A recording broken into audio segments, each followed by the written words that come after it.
Hello, everybody, and thank you for tuning into the Liberty Report. With me is Daniel McAdams, our co-host. Daniel, good to see you today. How are you this morning, Dr. Paul? I'm doing well. Good, doing good, well. yeah. Ready to talk about maybe a little bit about coronavirus, maybe something optimistic about that. But there's something that is a real challenge because it's just beginning to blossom. This is another stage of the enemy, which is the authoritarians and the radical left taking over. And that has to do with how lives can be destroyed, not by the government coming in and arresting them, not even being officially charged with anything, but being charged with some vicious crime, some racial crime or some sexual crime that has no merit and no chance to defend. And the administrators, whether it's in a university or a business group, they just roll over.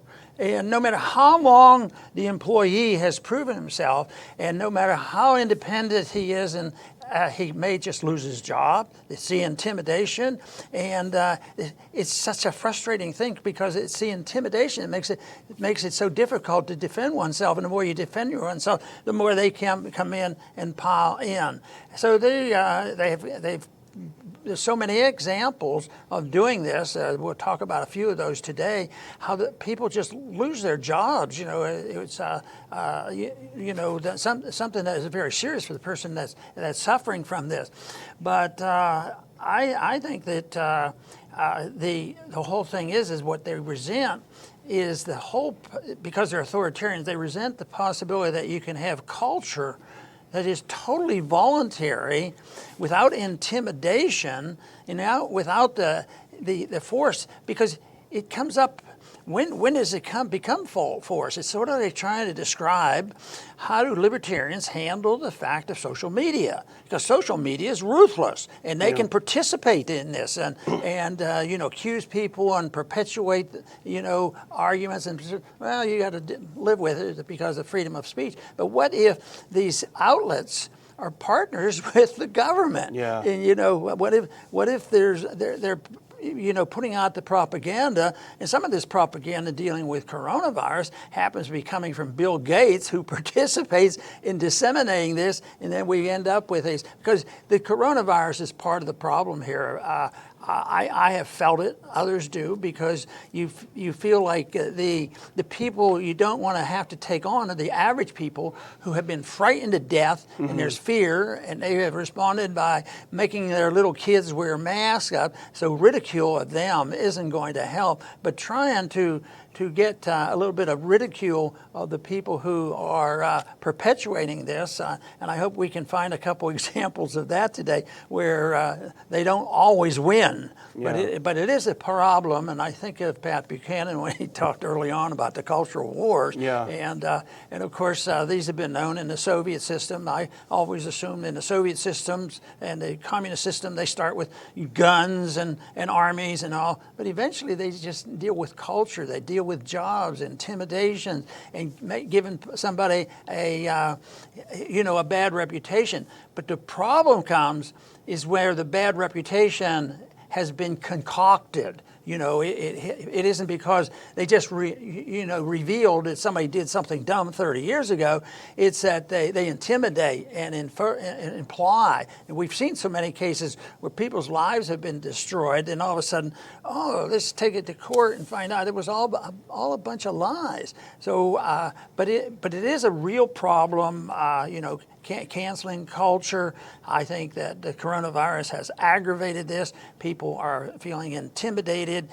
They don't want to, press it because it's so overwhelming. And the people who are against this are the people who are on the side of the government so often, the media, and the demagogues and the profiteers, and that makes it difficult. But I think it's normal to have sort of a feeling and a concern about your neighbors and your friends and your relatives who might have bought into some of this stuff. So it isn't like turn the switch.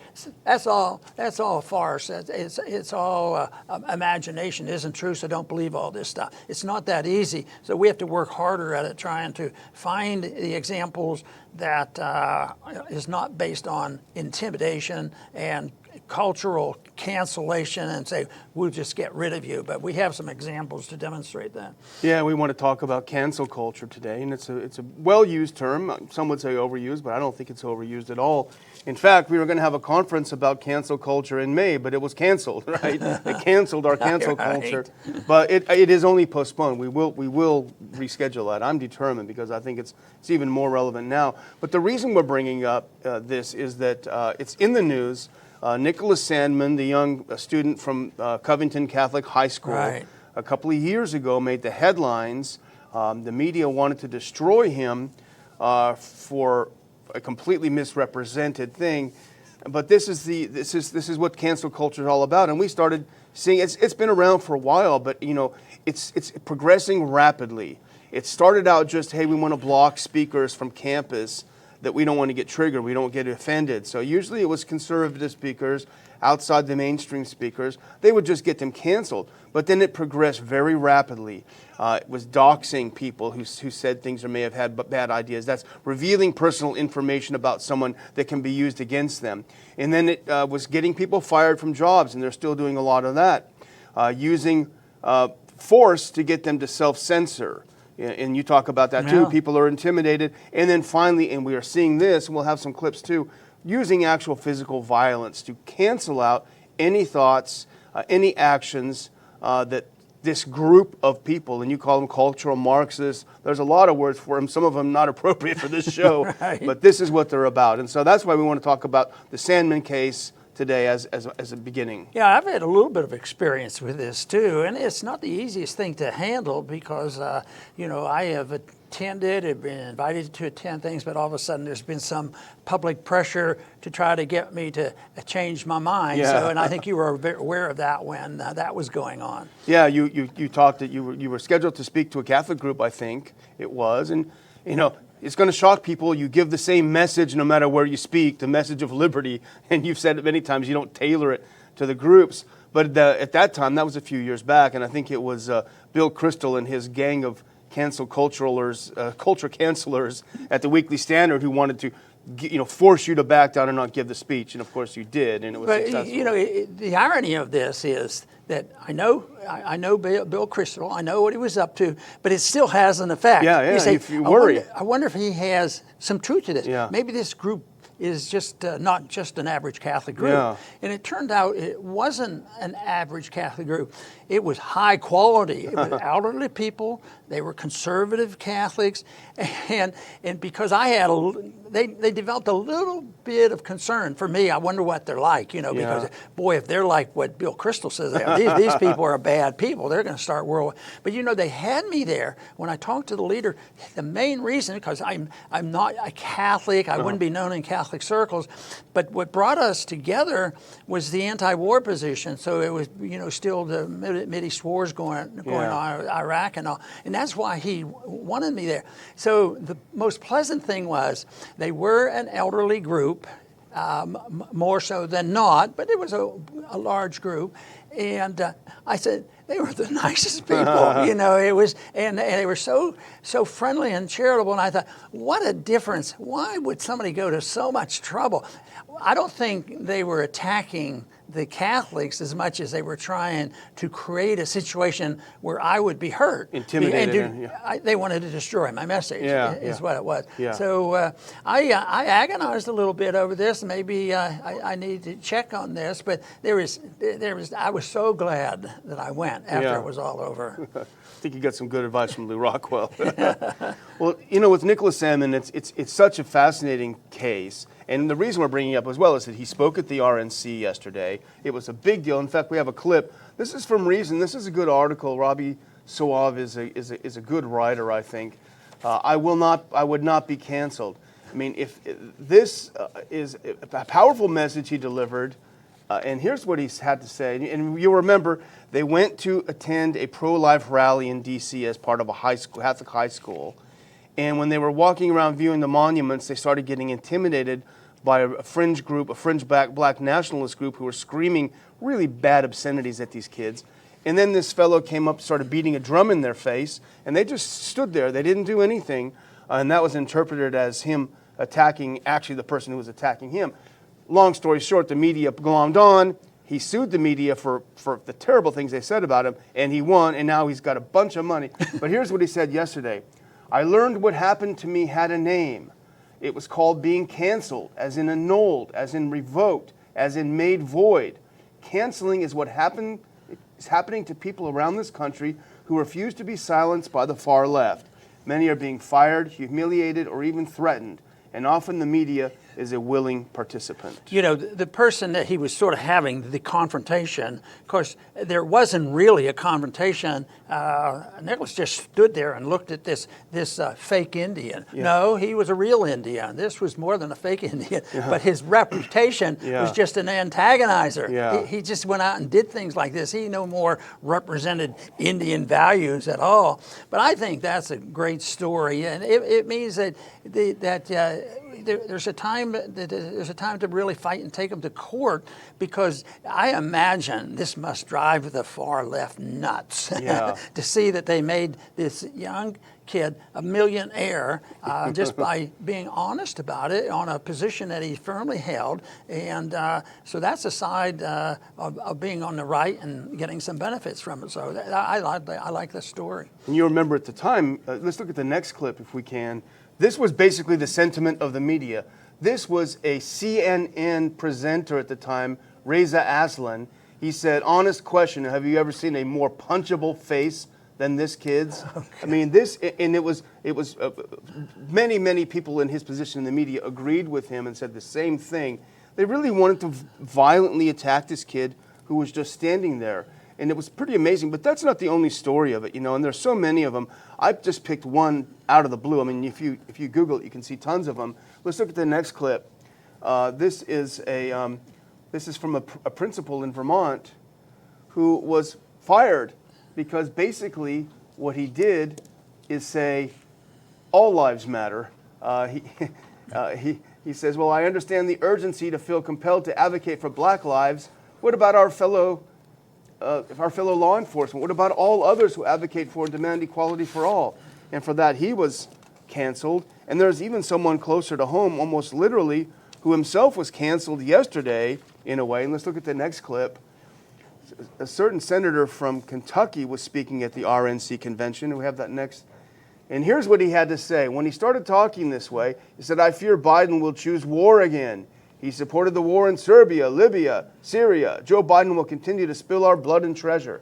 He said this at the RNC, and when he started talking about anti-war, both CNN and Fox cut away to something else very quickly. So they're both in it together, the so-called Fox and CNN, to cancel any talk of anti-war. I wonder, who said that? That was Rand Paul from Kentucky. Is that right? I wonder if he's going to be sued by the left for a libel. I bet they don't dare do that, because I'll bet you everything he said was true. Yeah. But there's something went on just recently in North Carolina, like a forced university. Where was it? With the veterans. The veterans have been meeting there for decades. Sons of Confederate Veterans. It's a historic group. Sounds like a terrible group of people. But it was probably, I guess if you wanted to, you say, well, the Catholics are a bunch of bad people, and then you go back 600 years and find out something was really bad. But no, they've been meeting.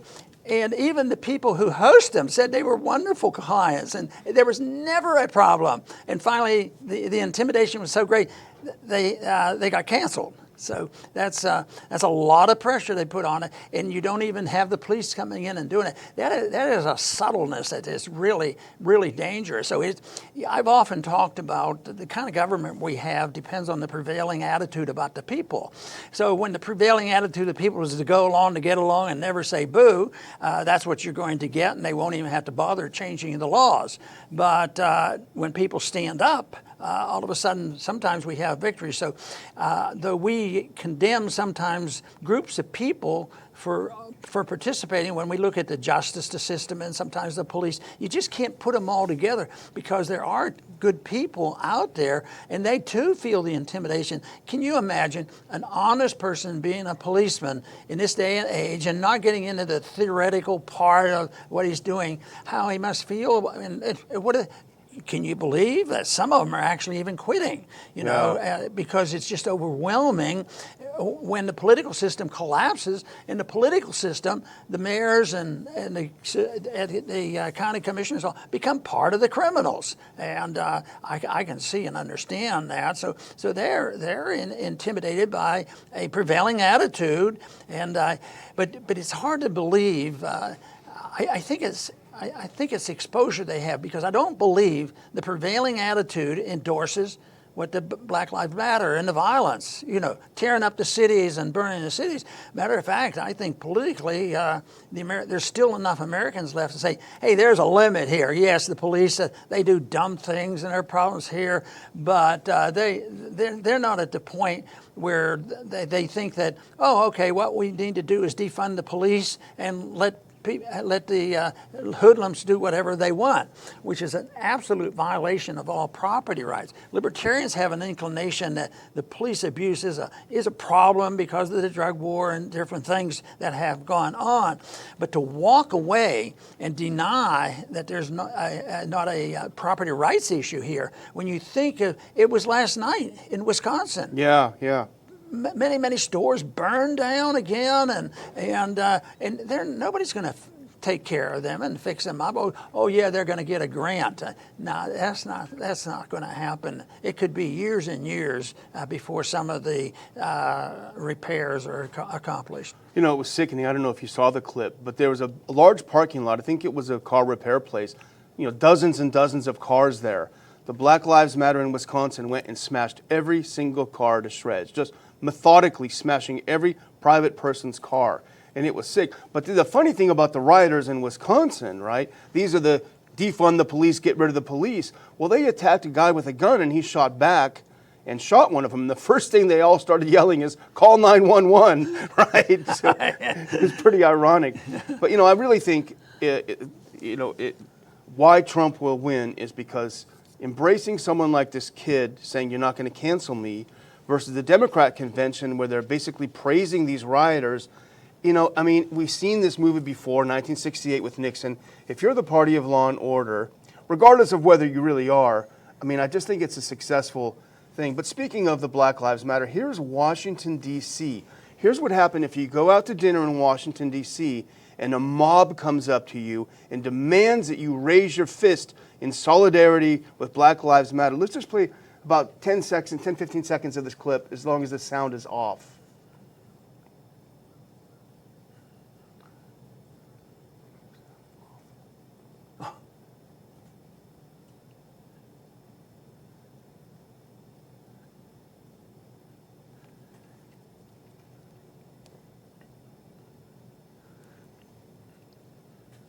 Yeah, so she's just having dinner, and they say, you got to raise your fist and praise the Black Lives Matter, and she didn't want to do, even though she actually supported it, she just didn't want to raise her fist at that moment. This is pretty scary stuff. And you have to recognize there, a lot of this is racial tension, Black lives and all this, but that was a white group of kids doing this, so they've been taken in by the philosophy of this. They went to college. Yeah. That's what they learned in college. Yeah. $200,000. So that is a real problem, but I still believe that with the right information, getting to the people, that they will do the right thing. But in the meantime, it's back to this cancel culture. They don't want to be canceled. They don't want to go through it. They don't want to be intimidated. And I understand how that is. But they will still have to, at a point, you can just push it so long. How much can people take? And I think they just, I probably want to be more tolerant, but you can't be. But my battle, I've chosen to be more a philosophic battle. I believe in that's powerful. But standing up to these people, either with a weapon or whatever, if they're the ones that are doing the violating, if they are the aggressors and committing the violence and burning down buildings, one of the most natural fundamental right is to defend your life. If you couldn't defend yourself against somebody coming up and stalking you, I recall seeing a picture not too long ago where one of the I guess tests to find out if you belong to the gang is you got to knock somebody out. Yeah, Remember seeing this I thing? remember that, yeah. This guy's walking down there, a little old lady. She was elderly, and she might have been in a wheelchair, and he just took it and clobbered her and knocked her out of the chair. I mean, that's a sickness, and it's a social sickness, it's a philosophic sickness, and we have to get a message out there. There's a much better way to live. I believe that the large majority of American people would vote in that direction. And in some ways, even with Trump's shortcomings, this election is, probably going to bear down on this, and be the most important thing for the electorate. Once again, spending is not going to be the deciding factor. No. There's no contest there. No, the contest is who can spend the most money. And once again, the tin ear of the Democrats, tying their ship to this, the mast to this.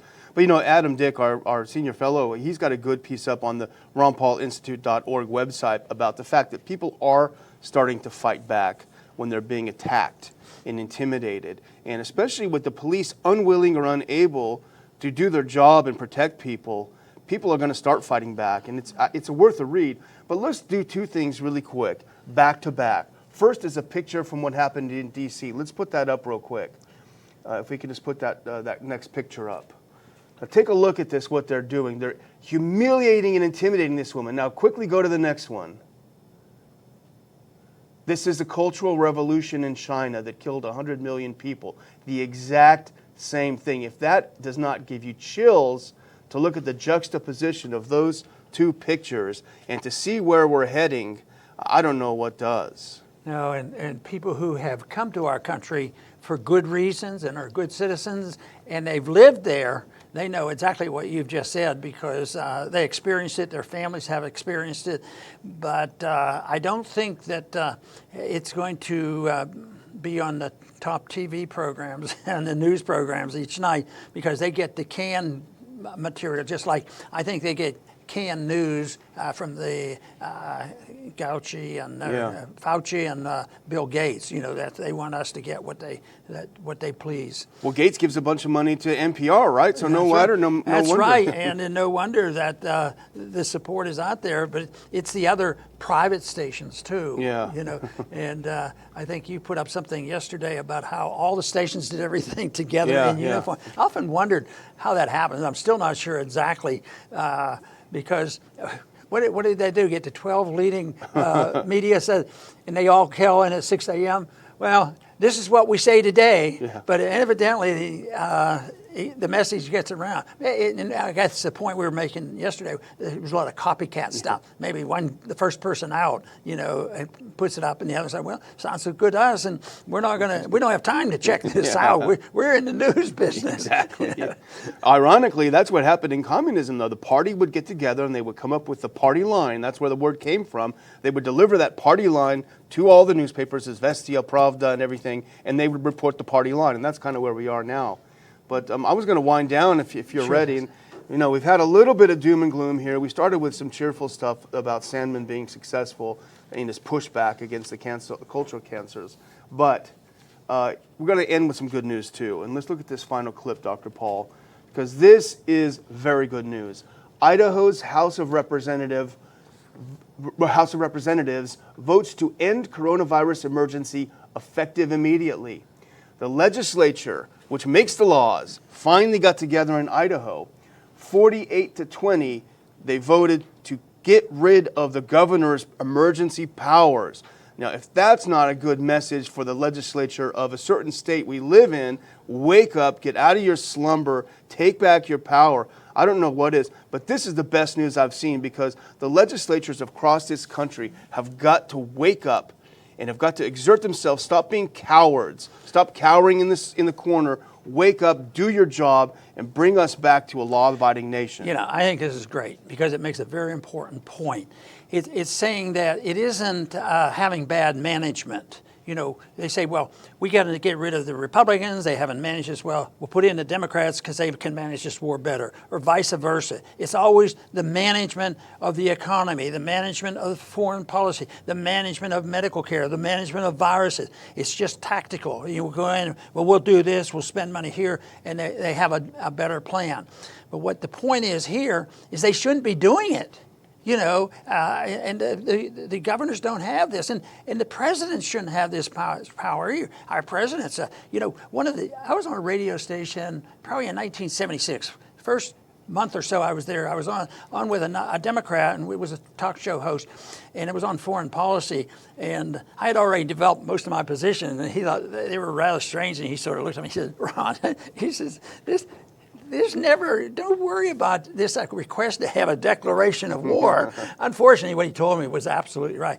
He says, they'll never declare war again. We don't need it anymore. And of course, with the statement of Henry Hyde one time to me, oh, that idea of declaring wars, that's anachronistic. You don't do that. But so we don't have, the law and order. So, but if we can deny the power, and we must do it, even though you say, well, somebody else is going to move in and do it.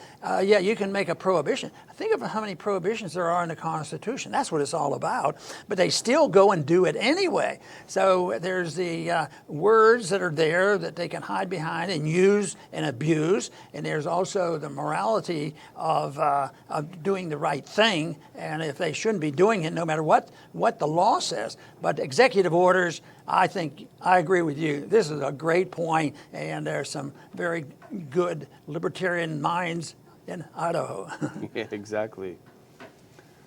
Well, very good. I want to thank everybody for tuning in today to the Liberty Report, because the solutions to all our problems, I think, are very easy and not complicated. They're made complicated by human nature and greed and different things, but there's still an answer out there that is available to us.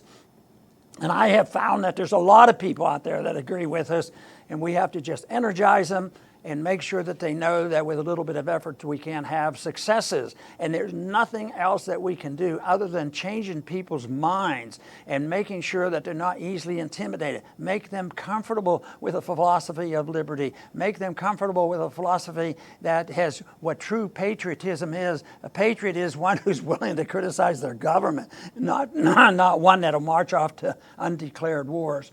So I think there's a lot of hope. I think people always ask me, well, you're hopeful about when? Not tomorrow, not next week.